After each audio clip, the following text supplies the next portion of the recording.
What's up everyone, this is Scher talking, welcome back to my channel and for yet another video about news upcoming tournaments in SaGa UniverSe.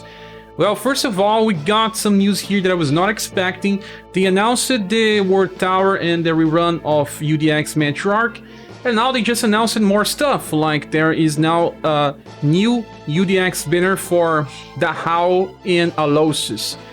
Well, this banner here is good, but we'll get back to this later. We're also getting a new event. This new event has only 10 points more for you to farm, but there's more flashstone medals and no indication of a different weapon. So for those that have some weapons waiting, we can upgrade another one. So this battle with Ludwig should be pretty fast. It's just a boss. We'll have to see this. So I'm not so sure that this will be released alongside World Tower and the maintenance that's about to happen pretty soon. So I believe not. I think in 2 days from now. So let's hope it's 2 days from now, or else we'll have too many events on the same time.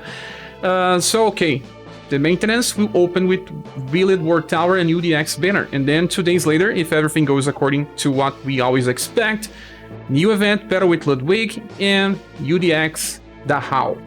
Well, first things first. This Alloces here is extremely powerful and a very good character for farming. And it's actually something that we were expecting for a banner like this. We were kind of expecting him even before Gustav, because after this UDX banner, there won't be any UDX banner for a long while. So they are probably doing this so that they have a wide variety of Platinum styles, so that we can use some special tickets. Maybe in the future they will give us one. And this Alloces, let's open now SaGa just to check how strong this guy is. Well, for the JP version, he has 100% dexterity, that's okay, and 100% STR. I'm pretty sure that you buff this to around 110. He's also pretty fast, maybe he'll be even faster here. And, well, let's check something here.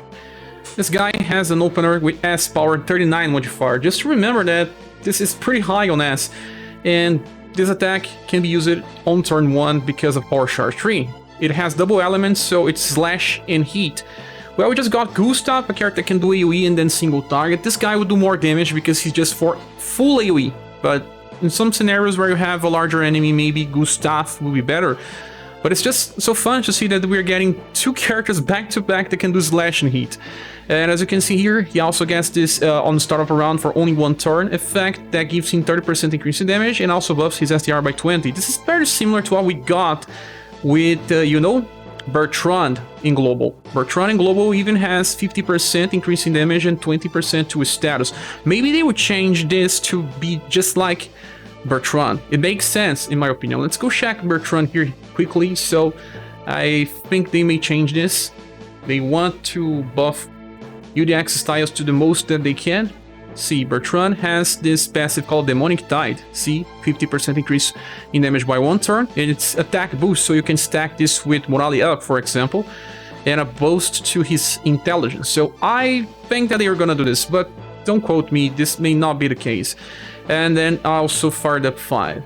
Well, maybe they will do something like giving him something similar to Gustav, getting plus 3 VP without losing damage, so giving a passive that increases 15 plus 2 BP, and then here on the tension 5, switch this out for battle high tension, 20% increased damage plus 1 VP, so that he starts with 13 but has even higher power.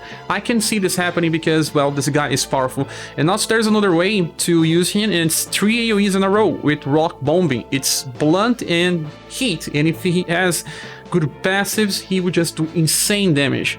And besides that, he can also just debuff STR by medium, as you see here, special effects against bone, it's a good damage as well, and double element. So, well, yeah, this guy is a powerhouse. And he also gets a future style in JP, and makes sense because if you pull for him now, there's a future version of him that will be released with Matriarch. This version of Matriarch number 4, it's gonna be released with him, and also another version of Leonid that's pretty powerful. So it's interesting to see this happening now. So many people will have him again when they summon for next Matriarch.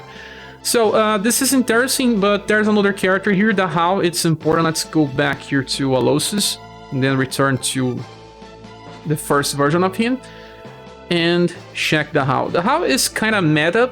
I see that we have replacements here in Global. And she's also having a future style in JP. Let's check this one. This is the one that we were able to summon. In JP, she has 104 intelligence. I can see this buffing to around 110% or something. Agility may even be buffed as well. The other status don't matter too much, but maybe they will buff her love, because she has a very nice passive that, well, heals everyone when she dies. You don't want her to die much often, but if she dies, she heals for, depending on the situations, if it's on 1.3 thousand on normal, but if you are using the Gamble formation in the future, this gets as much as 1.7 thousand. So, very nice.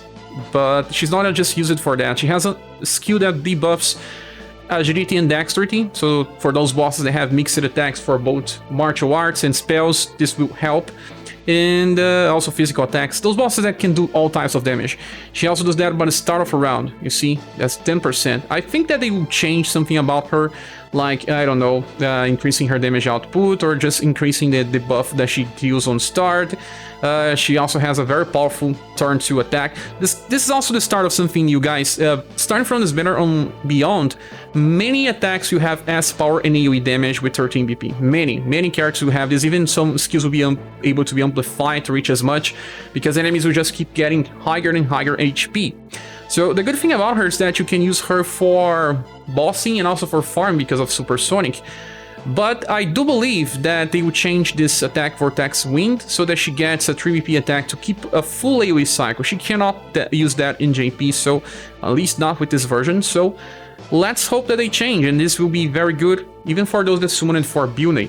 And then for those that have Bune 1 and 3, they have a reason to maybe skip this one, but they still work well together in some challenges, and, well, sometimes we need 2 debuffers to make things faster. She debuffs 2 status, but the thing is, if you don't need both on the same time, she loses some potential. For Shendu, he's just an AoE specialist with some utility. He starts with a A power attack and then goes for a very cheap one, but this one has guard up, so can be interesting to give this attack to the other Shendu so that he gets more utility. Sometimes you can skip one agility buff and use this if you want, depending on the situations, if you are waiting for a nuke. His damage passes are not that bad, and he gets stronger every time that he attacks, so not bad for Platinum style. And the other Platinum style is the version of Ottoman. Well, we got a free version of him. Now this one has a higher intelligence and can inherit the attack from this one that debuffs intelligence. He is a good character for the buffing. Well, let's click on the Platinum one and you will be able to see that he even does some damage while debuffing. A 10 BP attack that reduces STR by 30%. That's the same as Acupuncture. It has lower power, but remember that this guy is Platinum. He also has the buff to row attacks with 8 PP. This row attack is already stronger. He'll get better row attacks and column attacks.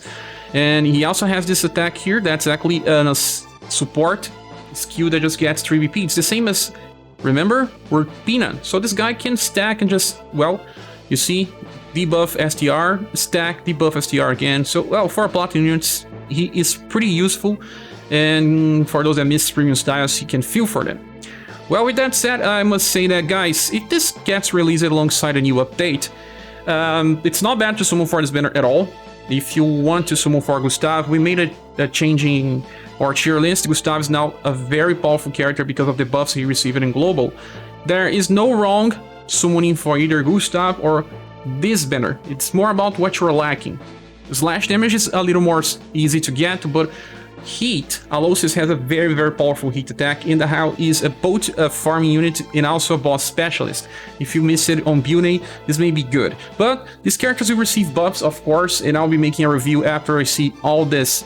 So with that said, I have finished this video. I'll be opening a live stream when I wake up tomorrow to the update, and I hope to see you there.